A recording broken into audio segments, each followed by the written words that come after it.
Salut à toi voyageur du quotidien, je suis Laetitia Pirello-Parnot et tu es sur le point d'embarquer dans une exploration de soi, une quête de l'authenticité affirmée et de l'efficacité sereine.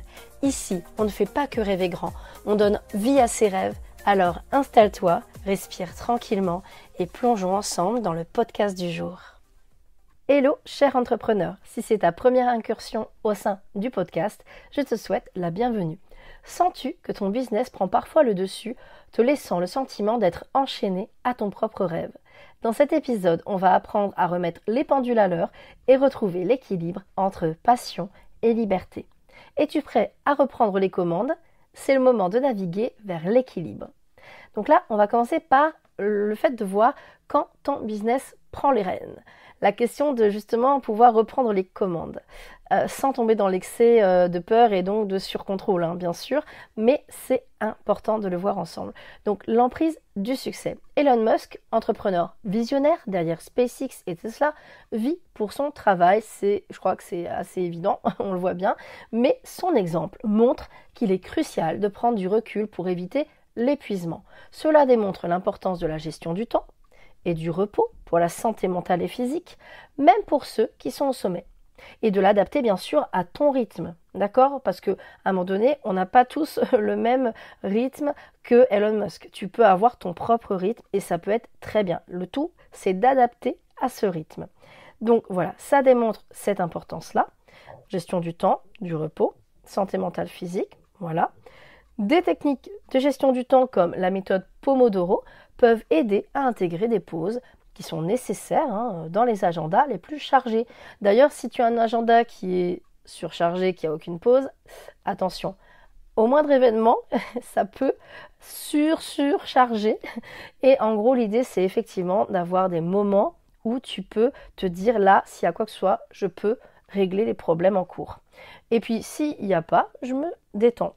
Et l'idée, c'est quand même qu'il n'y ait pas que des problèmes en cours qui prennent ces pauses-là. Donc, si tu as des moments pour aller faire, par exemple, je sais pas moi, du sport, ou que tu aimes bien te prendre un petit moment pour regarder une série, ou que tu aimes bien te faire une balade, tu peux aussi très bien le prévoir et te dire, ça, c'est mon temps pour moi, pour aller faire des choses qui me font du bien, qui permettent un équilibre dans ma vie avec le travail. Si tu veux en savoir plus sur la méthode Pomodoro, je t'invite à écouter mes anciens podcasts et notamment ceux sur la gestion du temps et l'efficacité où j'en dis plus. Mais en gros, tu bosses 25 minutes, ça peut être plus ou moins, mais c'est le temps recommandé. Puis tu fais une pause, puis tu refais ce type de session pour mieux gérer ta concentration. Donc c'est une pause de 5 minutes et à un moment donné, voilà, tu peux faire une pause un peu plus longue. Donc pour mieux gérer ta concentration et ton énergie, ce qui veut dire que tu as de meilleurs résultats à la longue. Beaucoup de personnes ont trouvé beaucoup plus de maîtrise de leur entreprise grâce à cette méthode qui vaut la peine en tout cas de tester et de voir c'est laquelle qui te convient.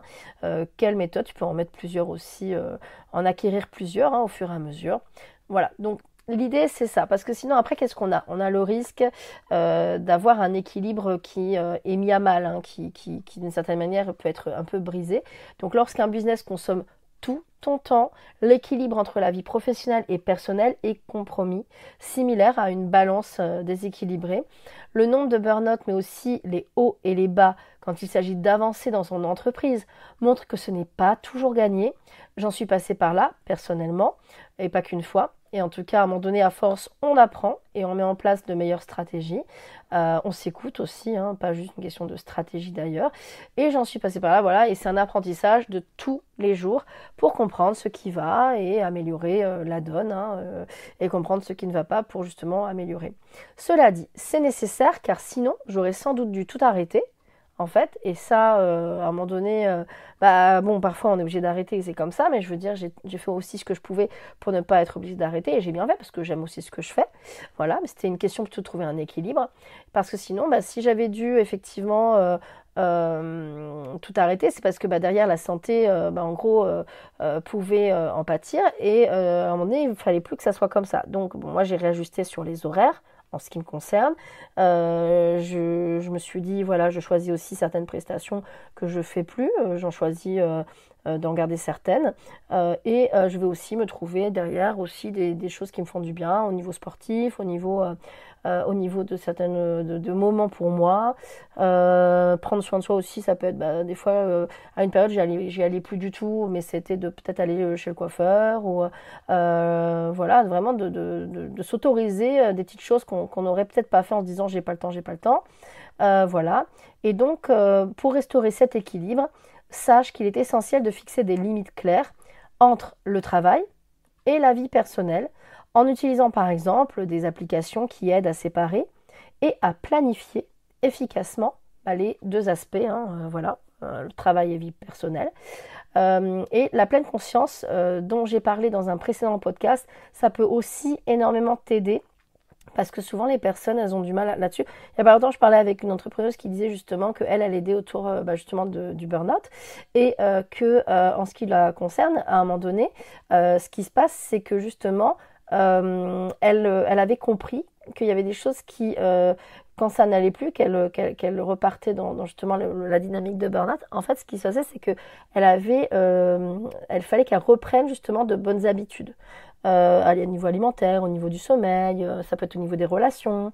Et en fait, ce qui se passe, c'est qu'effectivement, elle a utilisé d'une certaine manière cette pleine conscience de ah tiens, là, ça, je vois que en ce moment, je suis pas bien et que ça peut être lié à mon sommeil. Moi, je vois personnellement, il y a des périodes où je dors, genre, je peux dormir très bien 8 heures sans aucun problème et bien dormir, mais il y a des fois où j'ai dormi beaucoup moins parce que je voulais je voulais continuer de bosser, je voulais continuer de faire des choses. Des fois, c'est quand on est content de ce qu'on fait aussi, ça peut arriver. Et donc finalement, on prend conscience, on se dit, ouais, ok, qu'est-ce que je fais? Encore tout à l'heure, j'avais un accompagnement et la personne me disait qu'elle avait pu réguler c'était un jeune homme qui avait pu réguler son sommeil. Et qu'est-ce qui s'était passé? Il s'était dit, je vois bien que là, je suis en train de me fatiguer en étant dans un décalage de sommeil. Moi, c'est ce que j'ai eu aussi à des moments. Et en fait, ce qui s'est passé, c'est qu'il s'est dit, ok, si j'ai envie d'être bien, si j'ai envie d'être plus efficace, de pouvoir mieux profiter de mes journées, je vais réguler. Alors, il a régulé au fur et à mesure. Parfois, il y a des périodes où on peut repartir un petit peu dans les mauvaises habitudes, mais dès qu'on s'en rend compte, hop, on réajuste. Voilà. Et on apprend au fur et à mesure, parce qu'il y a des choses qu'on a plus ou moins de mal à faire. C'est tout à fait normal. Voilà. Donc, ça peut être intéressant de vraiment faire en sorte d'avoir cet équilibre et d'avoir des limites claires entre les deux, que tu puisses utiliser aussi la pleine conscience pour voir quand tu peux faire des ajustements. Et donc, bien sûr, d'arriver sur la question de redéfinir les priorités. Les priorités, souvent on se pose pas toujours la question, mais il y a un moment donné, quand c'est surchargé, c'est qu'il y a un problème de priorité. Et quand il y a des problèmes de burn-out ou des problèmes justement de fatigue, de perte de sens dans son travail, il peut y avoir d'autres facteurs, bien sûr, mais ça peut être un problème de priorité. Donc, si on s'intéresse par exemple à Tim Ferriss, qui est l'auteur de la semaine de 4 heures, en gros, c'est surtout pour expliquer comment on peut apprendre à travailler moins et de façon plus efficace. On n'est pas obligé de travailler 4 heures. Il est hyper intéressant et beaucoup d'entrepreneurs l'aiment bien, ce livre. Et il encourage l'automatisation et l'externalisation pour libérer du temps pour les priorités. Ce sont des méthodes, ce sont des façons de libérer du temps pour justement aller vers nos priorités. Donc déjà, il faut se poser l'action des priorités et ensuite voir comment je peux faire en sorte d'aller vers mes priorités. Si on reste dans façon c'est impossible, j'ai pas le choix, je peux pas faire autrement, on reste dans le problème. Alors oui, c'est normal, on peut avoir des phases de découragement, des phases où on a l'impression qu'on va jamais s'en sortir, des phases, moi j'ai pu le vivre et je vois tous les accompagnements, c'est généralement comme ça d'ailleurs. Et à un moment donné, si on veut, c'est en étant effectivement proactif, en faisant des tentatives, en améliorant au fur et à mesure qu'on arrive à déjà, pourquoi pas, connaître ses priorités et aussi voir comment on peut changer ça, qu'est-ce qui marche pour nous. Et après, arriver à un meilleur équilibre, effectivement. Cette approche montre comment l'efficacité peut être augmentée en se concentrant sur l'essentiel, avec la méthode de la semaine des 4 heures. Donc en se concentrant sur l'essentiel, voilà, et en déléguant ou en automatisant le reste. C'est pour ça que moi, après, je me suis aussi décidée à déléguer. notamment, et ça m'a vraiment beaucoup aidé. Mais ça peut être aussi faire des choix. Qu'est-ce que je peux automatiser? Parce qu'il n'y a pas la délégation uniquement, hein. Ça peut être d'automatiser si on est sur de la prestation, pas de la prestation en ligne uniquement, mais par exemple sur tout ce qui est vente de produits ou de toute façon on est quand même quasiment obligé aujourd'hui déjà beaucoup fonctionnent comme ça quand même. Donc voilà, ça peut être ça. Ça peut être aussi en gagnant en efficacité, bien sûr. Voilà, tout ça, ça permet de gagner du temps et de pouvoir aller davantage sur ses priorités et donc voilà, de les connaître. Des outils comme Zapier par exemple ou Trello peuvent faciliter ce genre de processus. Entre autres, personnellement, moi, petit à petit, en testant, j'ai vu qu'il y a des outils qui m'aidaient bien. Et parmi ceux-là, on peut trouver Notion que j'utilise pour m'organiser, Metricool pour planifier, et même le fait de batcher, bosser par bloc de temps, ou déléguer. Pour l'automatisation, on a aussi ManyChat qui est top pour venir automatiser une partie de son tunnel d'acquisition de nouveaux prospects clients, de prospects et de clients. Par exemple, quand quelqu'un tape un certain mot-clé, un mot que tu donnes dans la description ou dans le réel par exemple, et dans les commentaires, ils peuvent le mettre et là, ça lance une suite d'étapes que personnellement j'ai automatisées et qui fait le boulot même quand je dors. Ça peut être le cas si tu as un tunnel de vente par exemple, ça fait le boulot pendant que tu dors. Alors ça veut pas dire que tu bosses jamais, hein. Voilà, il y en a, tu as mis ça en place. Moi je vois quand je crée des, des produits ou que de mon côté je suis en train de mettre en place des tunnels, voilà, bien sûr que c'est du travail, mais une fois que c'est fait, il y a peut-être des ajustements à faire, mais c'est fait. Et ensuite, moi, il y a des fois où j'ai eu des ventes pendant que je dormais. À un moment donné, quand j'avais mis en place un autre projet plus ancien, ça fait plaisir. Mais c'est pas venu tout seul, hein. C'est venu parce qu'à un moment donné, j'ai passé du temps à bosser dessus. Tu peux faire pareil pour vendre tes offres par exemple. C'est hyper satisfaisant bien sûr, hein. C'est ce que je disais il y a 2 secondes, moi ça m'a vraiment plu et ça participe nettement à ton équilibre quand tout est mis en place et peut fonctionner majoritairement sans toi. après bien sûr voilà, de faire quelque chose qui a du sens pour toi, qui aide, dans lequel tu te retrouves, qui te correspond au niveau du rythme, dans lequel voilà, tu es vraiment dans tes priorités. Et ensuite, pourquoi pas utiliser ces techniques-là qui sont également satisfaisantes, voilà, parce que ça fonctionne. Et puis, de temps en temps, tu fais des petites mises à jour, mais en réalité, ça fait du bien, ça permet de vraiment gagner du temps.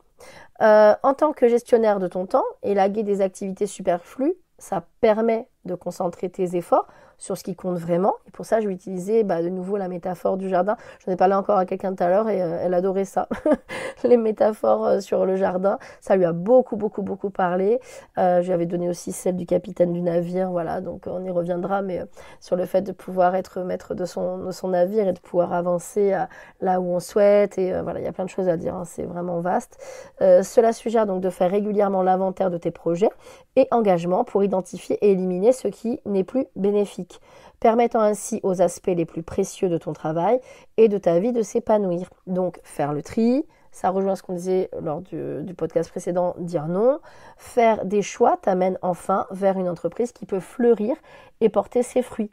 Ça va beaucoup plus facilement porter ses fruits. Par exemple, moi je vois par exemple, j'ai dû me dire non à j'ai envie de tout faire. Ça, c'est un truc, vraiment, j'ai dû me dire non, j'ai envie de tout faire. De toute façon, j'aurais pas pu tout faire, tout simplement. Mais parfois, on a envie de tout faire et on essaye de faire A. Et puis après, on passe à B. Et puis après, on passe à C. Et puis on repasse à A. Et on dit, ah ouais, mais B, c'était bien, mais sous un autre angle. Mais en fait, qu'est-ce qui se passe? On n'est pas efficace, déjà. Et puis, c'est pas épanouissant. Donc, savoir faire des choix, savoir dire non, c'est aussi donner des atouts à son entreprise. Et bien sûr, voilà, ça a sa propre satisfaction derrière. Donc, je ne le répéterai jamais assez, mais avant tout, en gros, tu peux agir comme ça. Et surtout, est-ce que toi, tu le mets en application? Parce que on peut se le dire et avoir du mal à le faire, essayer, et on peut ne pas en avoir conscience. On peut le savoir et ne jamais le mettre en pratique. Donc, si tu l'as compris, si tu vois que ça pourrait t'aider, quel que soit ce que j'apporte, quel que soit tu as trouvé ailleurs, même chez d'autres personnes, si tu l'as compris, au fur et à mesure, mets-le en application. On sait que la plupart des informations qu'on lit dans des livres ou qu'on trouve dans des formations, à un moment donné, si on ne les met pas en application, ça a tendance à s'oublier. Alors plus on le répète, plus quand même on le réactive. Donc il y a des choses dont on se souvient quand même. Mais la différence est dans l'application. vraiment. Si tu as du mal, c'est tout à fait normal. Comme je te le disais, il faut plusieurs étapes pour commencer à comprendre, faire les tris nécessaires, appliquer les stratégies, voir ce que l'on choisit au final, que cela se mette en marche dans la durée et pour en voir les effets. Mais c'est aussi ça, le chemin entrepreneurial. Ça en fait parfois son lot de frustration, mais c'est finalement aussi ce qui rend notre parcours encore plus intéressant, encore plus impressionnant même, si on le regarde comme ça de l'extérieur, et même passionnant. Alors oui, parfois relou, hein, voilà, on le dit clairement, ça arrive, et c'est normal, et on a le droit de ressentir cette émotion, et on a le droit de l'exprimer.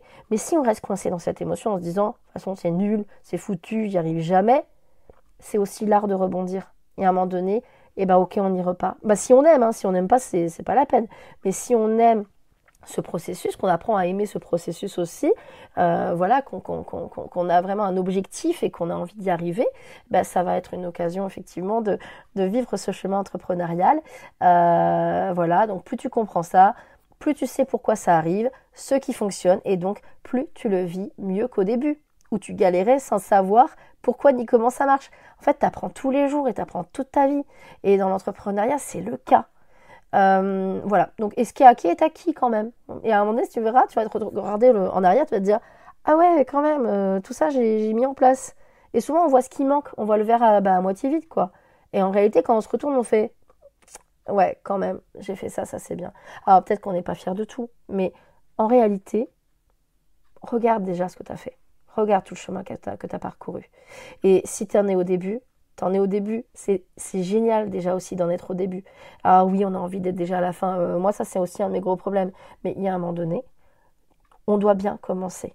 Quand tu vas vivre quand tu, par exemple, quelqu'un qui construit une maison, et ben, elle n'est pas tout de suite finie, quoi. Bah, vaut mieux en plus, parce qu'à un moment donné, il faut que ça soit solide, il faut qu'on ait mis les fondations, voilà, qu'on sache le faire. Après, moi, je suis pas spécialiste de la construction de maisons en soi, mais je veux dire, c'est vraiment qu'à un moment donné, quand tu construis quelque chose, là-dessus par contre je suis plus spécialiste sur comment on construit quelque chose, mais c'est vrai qu'à un moment donné, si tu construis quelque chose, il y a des étapes et qui sont nécessaires. Par exemple, ce que j'ai déjà entendu, et ça c'est vrai, c'est que parfois, si tu veux déjà être au point Z, et puis le point Z au final, bon voilà, il y a plein d'autres étapes avant qui sont aussi réjouissantes, et ben en fait, ce qui se passe, c'est que tu es peut-être pas prêt encore, par exemple, comment dire, à t'occuper de 100 clients. Voilà, peut-être qu'il faut déjà que tu saches t'occuper de un client, puis de 5, puis de 10, puis au fur et à mesure, ça évolue. Voilà, et tu vas pouvoir être plus à l'aise. Donc, on va terminer par les stratégies que j'appellerais de reconquête. Donc déjà avec la technique de la fenêtre d'opportunité. Voilà, je vais t'expliquer ce que c'est. C'est aussi un point intéressant. Je te le dis parce qu'on n'y pense pas souvent. Profite des périodes de haute productivité pour avancer sur tes projets. Ça, c'est une bonne manière aussi de ne pas devenir victime de ton business. C'est-à-dire qu'on est souvent dans les moments on fait les choses, puis après les moments de down où on est moins bien. Et en réalité, il y a des moments où tu es à l'aise, et ben tu peux profiter de ces périodes-là pour bien avancer. Et conscientise que tu avances bien sur ces périodes-là. C'est cyclique, hein, c'est normal, hein, on a des rythmes. Donc, quand tu as des moments de haute productivité, tu peux y aller. Tu peux vraiment en profiter. Identifie, exploite ces fenêtres d'opportunité.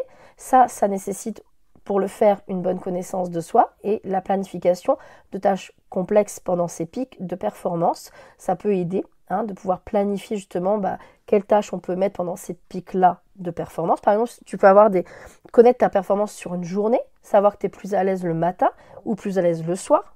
Moi, je vois personnellement que j'aime bien bosser plutôt. Alors, il y a plusieurs types comme ça qui existent. Je vois des personnes qui sont par exemple dauphins, c'est plus le matin. Moi, ça va être plutôt donc loup. J'aime bien bosser plutôt le soir. Voilà, après-midi, soir et tout, je peux même bosser jusqu'à tard. C'est pour ça que parfois j'avais des décalages aussi au niveau des horaires. Donc, à un moment donné, c'est bien de connaître tes rythmes. Il y a des moments où tu vas être plus à l'aise. Ça peut être par rapport à ça, mais ça peut être aussi par rapport au rythme biologique. Voilà. Donc, à un moment donné, tu peux identifier ça, percevoir vraiment tes rythmes. Donc, sur une journée, Ça peut être aussi sur une période, par exemple, pour plus ou moins, hein, mais en tout cas, il y a si je prends les femmes, sur les cycles menstruels, par exemple, ça peut jouer énormément au niveau hormonal et tout. Ça peut être aussi parce qu'à un moment, tu as eu un moment où tu as eu une mauvaise nouvelle et ça te fait perdre un peu d'énergie, un peu de motivation. Vraiment, ça peut être parce que aussi tu as eu une période où il y a eu beaucoup de choses à gérer. Voilà, ça joue clairement sur la performance. Donc, profite des moments où ça marche bien. Connais tes pics d'amélioration, où tu es plutôt performante. Et après, les moments où tu l'es moins et tu adaptes par rapport aussi à ça. Des outils comme Google Calendar, par exemple, le calendrier, moi j'utilise aussi souvent, tout le temps en fait, ça peut aider à organiser ces périodes efficacement. Tu sauras ainsi qu'il y a des périodes où on est moins productif, et c'est tout à fait normal. Là, tu fais au mieux. Et des périodes où tu as beaucoup plus d'énergie, où c'est plus fluide. Et sans t'épuiser, tu surfes sur la vague, un peu comme, voilà, comme si tu surfais sur une vague, car cette énergie, en fait, elle t'aide pour tout ce qui rame d'habitude. Donc, ne t'épuise pas non plus, hein, mais tu peux vraiment surfer sur la vague, et tout en restant focus, tu peux encore plus et plus vite avancer dans ces fameuses fenêtres de fluidité. L'état de flow, souvent c'est trop bien ça, c'est presque jouissif, c'est presque comme une drogue agréable mais naturelle. L'état de flow qui accompagne généralement ces moments-là est un bon signe que tu es dans ton élément, bien à fond et efficace. Et là, vas-y, profite de ces moments. Alors, ça n'arrive pas tous les 2 secondes, hein, voilà, tu peux te retrouver comme ça à l'occasion. Moi, je vois quand je fais au niveau artistique, j'aime beaucoup ça. Et quand je vais faire du dessin ou écrire, je peux être dans du flow quand je peux chanter ou il y a des fois comme ça, effectivement, ou même en faisant des moments un peu de sport, il y a des choses que j'aime bien. Dans le travail, il y a des fois, on voit pas le temps passer, on se dit, ah ouais, déjà, eh ben, on était dans le flow, quoi, tout simplement. Je vais te parler maintenant de la sérénité par la structure. Mettre en place des systèmes et des routines semblables à des vannes régulant un cours d'eau. Voilà, t'imagines qu'il y a des vannes qui régulent un cours d'eau. Ça peut aider à générer le flux de travail sans se sentir submergé. Alors, c'est-à-dire l'utilisation de méthodes, donc on appelle ça notamment les méthodes agiles, dans la gestion de projets, comme Scrum ou Kanban. Donc Kanban qui est Kanban et Scrum c'est SCRUM, peut introduire une structure flexible qui s'adapte aux besoins changeants tout en préservant la clarté et la sérénité. Je vais faire un petit topo sur ces méthodes. J'en ai pas encore parlé et ça peut être intéressant que je t'en parle. Les méthodes agiles dans la gestion de projet sont des approches qu'on appelle itératives, en gros répétées, et flexibles, qui permettent aux équipes de répondre plus efficacement aux changements et aux besoins évolutifs d'un projet. Elles favorisent la collaboration, la communication continue et l'adaptabilité tout au long du cycle de vie d'un projet. Scrum, c'est une méthode agile qui organise le travail en cycle court et répétitif appelé sprint, typiquement de 2 à 4 semaines. Chaque sprint commence par une planification où les tâches sont définies et se termine par une revue du travail accompli. On fait un petit point à la fin en se disant « Ok, on en est où ?» Scrum met l'accent sur le rôle des équipes auto-organisées et multidisciplinaires, un propriétaire de produit qui définit les priorités et un Scrum Master qui facilite le processus. Donc au cas où on y reviendra, mais c'est vraiment pour te donner les grandes lignes. En gros, c'est une méthode qui peut être intéressante. Si tu veux, tu cherches un petit peu dessus et tu vas voir si elle te correspond, ce que ça donne, si tu veux l'utiliser. On ne sait jamais. Après, tu peux vouloir un truc beaucoup plus flexible, un truc beaucoup plus, un système qui soit plus adapté à ton propre rythme. Il n'y a pas de souci, tu peux. Moi, j'utilise pas Scrum personnellement, mais de temps en temps, je teste plutôt moi, voilà, effectivement avec les blocs de temps. Mais tu peux voir si toi ça te plaît. J'avais une copine moi qui avait vraiment utilisé une méthode agile et une des méthodes agiles et elle avait bien aimé. Ça lui avait bien aidé, ça l'avait bien aidé de son côté. Kanban, d'autre part, donc ça c'est une autre méthode agile. C'est une approche agile qui se concentre sur la visualisation du flux de travail, généralement à travers un tableau Kanban, qui est divisé en colonnes, qui représentent différentes étapes du processus. On le voit souvent, d'ailleurs sur Notion, on a le tableau Kanban, voilà. Et cette méthode permet aux équipes de voir l'avancement des tâches en temps réel et d'ajuster le rythme de travail pour améliorer l'efficacité. Kanban est particulièrement adapté pour gérer des tâches en continu et des projets où les exigences changent fréquemment. Donc ce qu'on voit, c'est qu'effectivement, en fonction des enjeux, en fonction des besoins, etc., on n'aura pas forcément les mêmes méthodes qui fonctionnent. Et c'est pour ça on n'a pas forcément les mêmes méthodes qui fonctionnent en fonction des personnes. Parce qu'on n'a pas tous le même fonctionnement, tout simplement.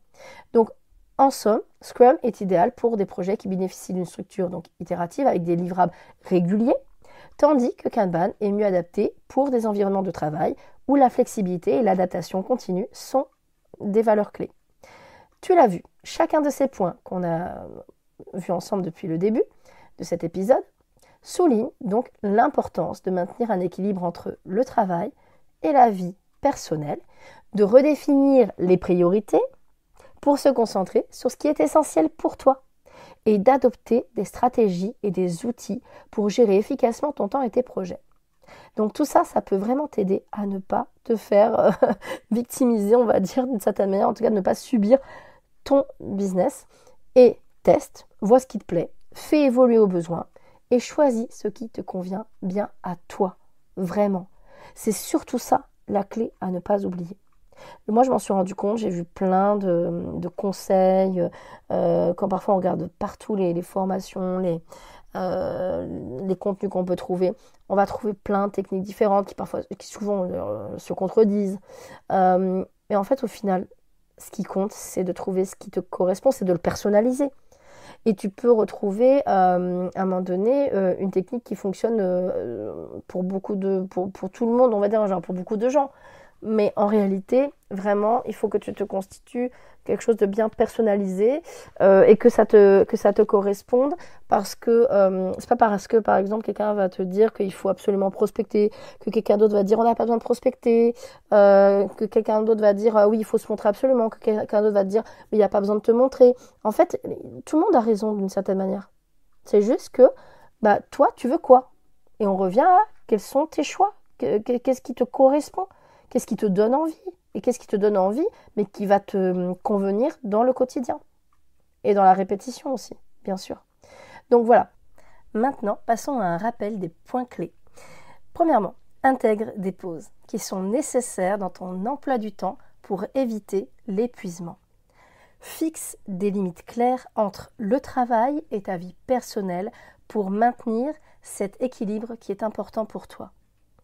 Utilise pourquoi pas la méthode Pomodoro, dont j'ai parlé déjà, tu verras aussi sur d'autres épisodes, pour améliorer ta gestion du temps et ta productivité. Cela peut vraiment t'aider à être beaucoup plus efficace. Maintenant, tu as peut-être d'autres techniques qui te conviennent mieux. Je t'invite à prendre le temps de voir ce qui fonctionne pour toi et après, de garder ce qui marche. Autorise et délègue les tâches pour te concentrer sur ce qui compte vraiment. N'hésite pas d'ailleurs à prendre le temps de voir ce qui compte vraiment pour toi. Alors, ce qui peut compter pour toi d'un point de vue déjà des résultats professionnels que tu souhaites avoir, d'accord ? Par exemple, je sais que pour avoir plus de conversions, vendre plus, c'est en faisant plus de stories que j'y parviens. Ça peut être un exemple. Après, ça peut être aussi d'autres solutions conjointes. Et là, je le garde, je le pratique parce que je vois que ça fonctionne. Ça peut être aussi sur un plan plus personnel. Par exemple, si tu vois que ça te fait du bien de faire une balade toutes les semaines ou de faire du sport 3 fois par semaine, ça peut être autre chose aussi qui t'est utile, tu peux le garder parce que ça aussi, ça va t'aider à être beaucoup mieux déjà dans tes résultats, mais aussi dans cet équilibre de vie. Voilà, donc automatise et délègue les tâches pour te concentrer sur ce qui compte vraiment. Comme ça, tu fais ce qui compte vraiment, ce qui te fait du bien. Et quand tu auras fait le point sur ça, tu pourras savoir aussi à côté ce que tu as envie de laisser à d'autres personnes ou qu'est-ce qu'il est possible aussi d'automatiser. D'accord ? Par exemple, moi, de mon côté, je peux automatiser l'envoi d'une séquence email dans laquelle j'explique des points clés. Je peux faire la bienvenue, je peux apporter des points clés après l'envoi par exemple d'un freebie ou d'une offre qui est faite. Et dans ces cas-là, ça va être utile pour moi de ne pas à chaque fois avoir besoin d'écrire et d'envoyer le mail. Et heureusement, à un moment donné, c'est comme ça qu'on fonctionne généralement. Donc ça peut être ça peut être automatiser les factures, ça peut être automatisé. Souvent, ça va être vraiment au niveau des emails, des factures. Mais il y a sûrement d'autres tâches aussi. Voilà, l'automatisation, ça peut être avec Zapier. Ça peut être Zapier qui marche bien. Il y a Make aussi qui peuvent te permettre de décider, par exemple, qu'il y ait une certaine action quand une autre action est faite. Hein. Là, il y en a plein. Tu regardes un petit peu ce qui est possible. Je ferai éventuellement plus tard un épisode aussi qui explique qu'est-ce qu'on peut faire, qu'est-ce qu'on peut automatiser. Ça peut être utile aussi. Fais régulièrement l'inventaire de tes engagements pour éliminer ce qui n'est plus bénéfique. Ça, c'est important. Moi, je sais qu'à un moment donné, il y avait un engagement que j'avais pris et je me suis dit, est-ce que j'ai envie de le continuer? Donc, je suis allée au bout de l'engagement parce que pour le coup, je pouvais le faire et que ça me semblait important d'aller jusqu'au bout. Et à un moment donné, je me suis dit, donc là, je vais arrêter, je ne vais pas reproduire l'année prochaine. Ça m'a plu pendant quelques temps. Donc là, pour le coup, c'était quand j'étais présidente des parents d'élèves. Et donc, avant, j'étais pas présidente, ça me plaisait. J'ai été présidente, en plus, c'était sur la période Covid. Et là, je me suis rendu compte que j'avais plutôt envie de développer d'autres choses et que ça me plaisait moins à ce moment-là, la façon dont ça se déroulait. Et donc, j'ai décidé d'arrêter cet engagement. Mais ça peut être autre chose, hein, ça peut être différents engagements. Parfois, ça peut être même un engagement, on va dire, relationnel qui ne te convient plus et que tu souhaites arrêter. Ça peut être un engagement dans une association, mais aussi, par exemple, quelqu'un qui a décidé de faire... moi, je le vois parfois, des personnes qui ont décidé de faire plusieurs lives par mois et qui en est se rendre compte que ça ne leur convient plus, que ce n'est pas forcément comme ça qu'ils ont envie de travailler et qui décident d'en faire un par mois ou qui parfois décident même de ne pas faire de live. Ça, c'est vraiment intéressant de prendre conscience de ce que tu peux éliminer. Voilà. Profite des périodes de haute productivité pour avancer sur tes projets. Donc ça, souvent, on voit vraiment le verre à moitié vide. On voit les moments de down où on est moins bien, hein, et on dit « Oh là là, j'aimerais bien faire ci, j'en ai marre, je procrastine, etc. » On focalise là-dessus. En réalité, ce qui est intéressant aussi, c'est de prendre conscience des moments où tu es efficace, où tu t'en sors bien, où tu vois que tu as de l'énergie. Et là, tu peux te dire « Ok, là en ce moment, j'ai beaucoup d'énergie. » Donc, tu pars pas non plus dans l'excès inverse de te surmener, mais en tout cas, c'est là que tu peux te dire, ok, j'ai plus d'énergie, je peux faire certaines tâches que j'ai plus de facilité à faire quand j'ai de l'énergie. Par exemple, qu'est-ce que je peux trouver quand, parfois on se sent énergique pour, par exemple, enregistrer un podcast, mais pas forcément pour faire une vidéo en facecam, par exemple. Voilà, ça peut être des gens qui, au contraire, n'ont pas envie de faire un enregistrement podcast parce qu'à ce moment-là, ils ne se le sentent pas. Mais ils ont bien envie, pourquoi pas, de préparer un petit peu les prochaines stories qu'ils vont diffuser. Voilà, donc ça peut être intéressant de voir quand est-ce que tu es en haute productivité. Et justement, tu surfes à ce moment-là sur cette zone de productivité pour faire les tâches que d'habitude tu as moins envie de faire. Implémente des systèmes et des routines pour gérer le flux de travail sans te sentir submergé.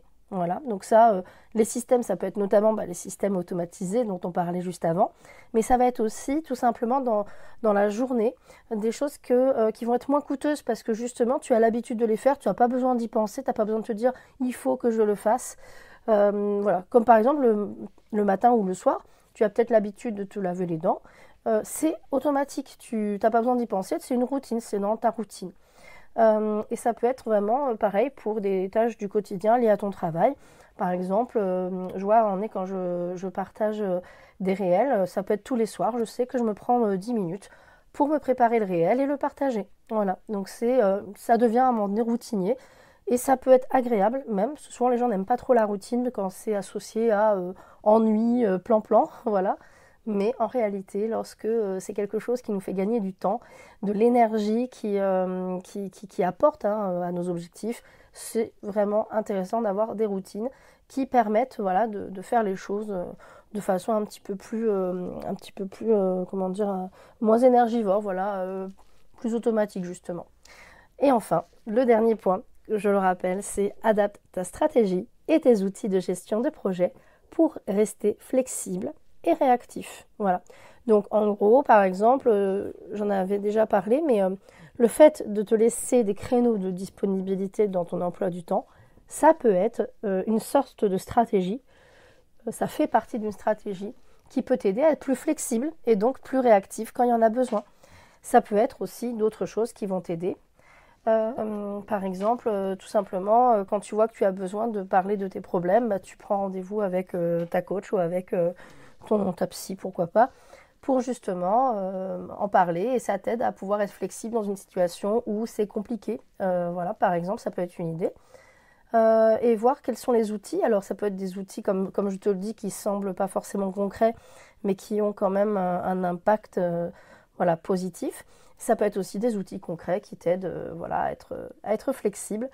Là, l'emploi du temps, voilà, l'agenda est un outil intéressant aussi hein, pour connaître voilà, tes zones de disponibilité. Et donc, si tu les connectes, tu les laisses aussi disponibles ces moments-là, tu seras effectivement plus flexible hein, généralement. Après, ça dépend aussi quand même beaucoup de l'énergie. C'est pour ça que j'en parlais tout à l'heure, mais j'en reparle parce que justement, si tu as plus d'énergie, tu auras plus de facilité à être flexible. Et après, ça peut être aussi en fonction des sujets. Il y a des sujets sur lesquels certaines personnes ont plus de mal à s'adapter. Par exemple, si c'est un sujet qu'ils n'aiment pas, qui les dérange, ça sera peut-être plus compliqué à ce moment-là de créer un changement, de s'adapter. C'est pour ça que là, quand c'est comme ça, tout à l'heure je parlais d'en parler à un coach, à un mentor ou à un psy, etc. Parce que ça peut aider à mettre de la flexibilité là où on a du mal à être flexible. Et si ces stratégies pour équilibrer ta vie professionnelle t'ont inspiré, je t'invite à manifester ton appréciation avec 5 étoiles si tu le souhaites, et ton soutien et le levier qui élève ce contenu vers de nouveaux horizons pour aider un max de personnes qui en auraient besoin. Donc, c'est bienvenu, bien évidemment. Et prochaine étape de notre périple, leader né ou en devenir, le débat qui fait parler le monde entrepreneurial. Un épisode clé pour toute personne désireuse de briller dans le firmament du leadership. Et ça peut t'aider. Même si tu ne dois pas être une grande leaduse ou un grand leader, ça peut vraiment t'aider quoi qu'il en soit. Et surtout, n'oublie pas de voir grand et rester libre. Voilà, c'est déjà la fin de notre aventure d'aujourd'hui. N'oublie jamais que chaque jour est une nouvelle opportunité pour grandir, pour briller, pour être toi, encore plus assumé, à l'aise dans chaque situation et sereine. J'espère que tu as emmagasiné un peu de magie pour ton quotidien. Alors, garde cette énergie, propage-la autour de toi et surtout, reviens-nous très vite pour un nouveau voyage ensemble. À très bientôt et n'oublie pas, reste audacieuse, reste vraie et surtout, reste toi. À très bientôt pour un nouveau podcast.